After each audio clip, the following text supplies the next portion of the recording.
नमस्कार आदाब दोस्तों, तो चले आज फिर हम आप लोगों के लिए लाए देश और दुनिया की तमाम ताजा बड़ी खबरें, ब्रेकिंग न्यूज हेडलाइंस, एक एक करके तमाम बड़ी खबरें आपके सामने रखेंगे। सबसे पहली और बड़ी खबर में आपको बताएंगे दोस्तों कि राहुल गांधी की भारत जोड़ो यात्रा 2 में जबरदस्त बवाल की खबर सामने आ रही है। असम के लखीमपुर में भारत जोड़ो यात्रा के काफिले पर बीजेपी के लोगों के ऊपर आरोप है कि उन्होंने हमला किया है। आगे इसकी तस्वीर, इसके वीडियो फुटेज हम आपको दिखाएंगे। साथ ही साथ अगली बड़ी खबर में आपको बताएंगे दोस्तों कि चुनाव प्रक्रिया पर शक करना अपराध नहीं, हाईकोर्ट ने पत्रकार पर एफआईआर करने वाले को जमकर सुनाया। दरअसल मध्य प्रदेश हाईकोर्ट का बहुत बड़ा फैसला आया। जिस तरीके से चुनाव को लेकर के लोगों के मन में शंका है और शंका करने वाले लोगों के ऊपर कार्रवाई की जाती है, इसको लेकर के मध्य प्रदेश हाईकोर्ट ने एक बहुत बड़ा फैसला दिया है। आगे इसकी भी जानकारी देंगे। साथ ही साथ अगली बड़ी खबर में आपको बताएंगे दोस्तों कि राम मंदिर को लेकर के गलत जानकारी देने वाले लोगों के खिलाफ मोदी सरकार का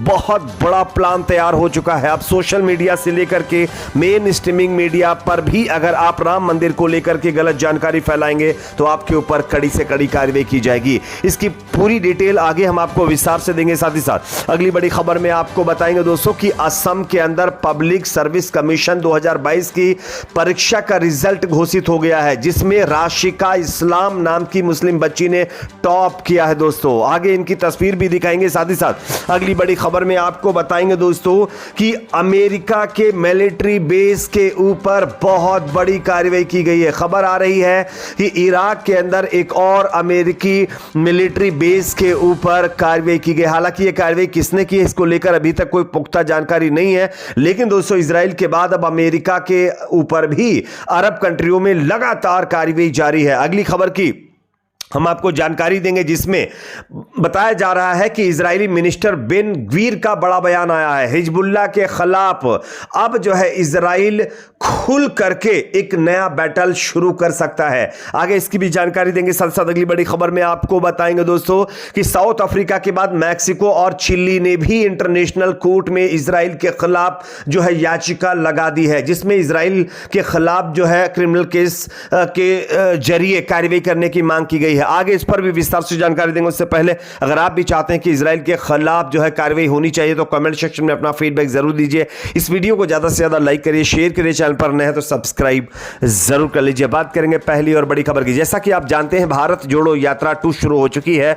मणिपुर से लेकर के राहुल गांधी इस यात्रा को पूरे देश में लेकर घूमेंगे और इससे देश के लोगों से मुलाकात करेंगे और उन तक भाईचारे का मैसेज भी देंगे। लेकिन दोस्तों इन तमाम चीजों से कई लोगों को परेशानियां हो रही हैं। देश में अगर कोई भाईचारा जो है कायम करने की कोशिश करता है तो एक पार्टी के लोगों को बहुत दिक्कत होने लगती है।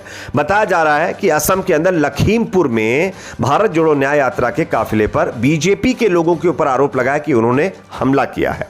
बीजेपी के लोगों ने भारत जोड़ो यात्रा के पोस्टर बैनर फाड़े और गाड़ियों में तोड़फोड़ की है। यह कायराना और शर्मनाक हरकत दिखाती है कि भारत जोड़ो न्याय यात्रा को मिल रहे प्यार और जन समर्थन से बीजेपी सरकार घबरा गई है और डर गई है। यह कहते हुए कांग्रेस पार्टी ने अपने ट्विटर अकाउंट के ऊपर यह पोस्ट डाली है। साथ ही साथ कांग्रेस ने यह भी लिखा कि मोदी सरकार और उसके इशारों पर चलने वाले असम के सीएम ये अच्छी तरह समझ लें, यह भारत की यात्रा है, अन्याय के खिलाफ न्याय की यात्रा है। भारत जोड़ो न्याय यात्रा को कोई शक्ति नहीं रोक सकती, यात्रा जारी रहेगी न्याय का हक मिलने तक।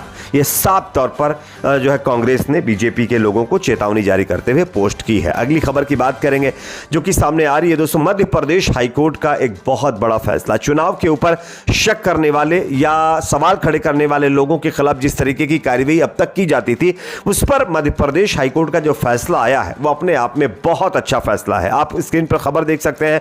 मध्य प्रदेश विधानसभा चुनाव के दौरान एक पत्रकार ने चुनाव पर संदेह जताते हुए सोशल मीडिया पर एक पोस्ट की थी, जिसके चलते उनके खिलाफ एफआईआर दर्ज की गई थी। इस मामले में हाईकोर्ट की बात सुनने वाली है दोस्तों। बताया जा रहा है कि हाईकोर्ट ने एफआईआर रद्द करते हुए स्वतंत्र भाषण यानी फ्री स्पीच यानी अभिव्यक्ता की आजादी का अस्तित्व करार देते हुए यह कहा है, हर नागरिक को देश में किसी भी चीज पर सवाल खड़ा करने का हक है, जिसके चलते ये एफआईआर दर्ज की जाती है। और जिस पत्रकार के ऊपर चुनाव प्रक्रिया पर संदेह करने के मामले में कार्रवाई की गई थी, उसको अब यहां पर बड़ी राहत दे दी गई है।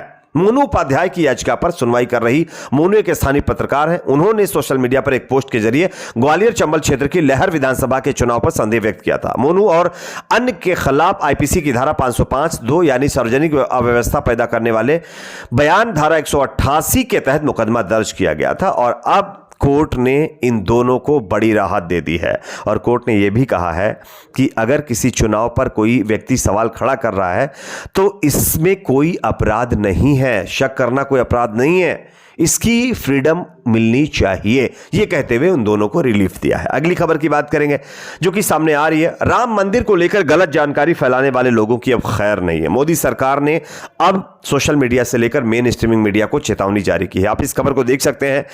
राम मंदिर की प्राण प्रतिष्ठा समारोह से पहले कई तरह की गलत जानकारी विभिन्न साइटों पर और सोशल मीडिया प्लेटफॉर्म पर चल रही है। इसको लेकर अब सरकार एक्शन मोड में आ गई है। सरकार ने media outlet social media platform से राम मंदिर कार्यक्रम से संबंधित झूठी हेरफेर की गई सामग्री प्रकाशित करने से सचेत किया है। अगर किसी ने इस तरह की सामग्री पोस्ट की या आगे वायरल की या आगे शेयर की तो उसके खिलाफ कड़ी से कड़ी कार्रवाई की जाएगी। अगली खबर की बात करेंगे जो कि सामने आ रही है दोस्तों। असम से जहां पर पब्लिक सर्विस कमीशन 2022 के रिजल्ट घोषित हो गए हैं। सबसे अच्छी बात तो यह है कि यहां पर इस्लाम या मुस्लिम धर्म से ताल्लुक रखने वाली राशिका इस्लाम ने इस पेपर में, इस एग्जाम में टॉप किया है। अगली खबर की बात करेंगे जो कि सामने आ रही है दोस्तों। अमेरिका के ऊपर इराक के अंदर एक और बहुत बड़ा हमला। आप इस खबर को देखिए। सबसे बड़ी कार्रवाई अमेरिकन मिलिट्री बेस के ऊपर इराक के अल असद बेस पर की गई है। बताया जा रहा है कि खूब और दर्जनों की तादाद में अमेरिका के इस मिलिट्री बेस के ऊपर रॉकेट फेंके गए हैं, जिसके चलते यहां पर भारी नुकसान अमेरिका सेना को इराक के अंदर हुआ है। अगली खबर की बात करेंगे जो कि सामने आ रही है। इजराइल मिनिस्टर बेन ग्वीर का बड़ा बयान सामने आया है। अब हमास के बाद इजराइल हिजबुल्लाह के खिलाफ नया बैटल शुरू करने का प्रिपरेशन कर चुका है। यहां पर जो है इजरायली मिनिस्टर ने साफ कहा है कि we must fight Hezbollah as soon as possible, यानी कि अगर जरूरत पड़ी और जो है पॉसिबल हुआ तो बहुत जल्द हिजबुल्लाह के खिलाफ भी नया मुकाबला शुरू कर सकते हैं। यानी हमास के बाद हिजबुल्लाह के ऊपर इजराइल की कार्रवाई का प्लान सामने आया। हालांकि हिजबुल्लाह ने इसके जो है एक्शन पर रिएक्शन भी दिया है।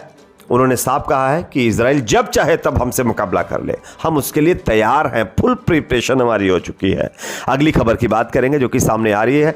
साउथ अफ्रीका के बाद मैक्सिको और चिली ने भी इंटरनेशनल कोर्ट में अब इजराइल के खिलाफ केस फाइल कर दिया है। आप इस खबर को देखिए। After South Africa, Mexico and Chile also applied to the international criminal code for Israel genocide crimes, यानी इजराइल जो कुछ भी गाजा के अंदर कर रहा है, जो क्राइम कर रहा है, उसके खिलाफ अब अफ्रीका के बाद मैक्सिको और चिली ने भी याचिका लगा दी है, जिसके बाद इस पर भी सुनवाई होगी और इजराइल को सजा मिलेगी, ऐसी उम्मीद लगाई जा रही है। इस पर आपकी अपनी क्या राय कमेंट सेक्शन में बताइए। वीडियो को लाइक करिए, शेयर करिए, चैनल पर नए तो सब्सक्राइब जरूर करें।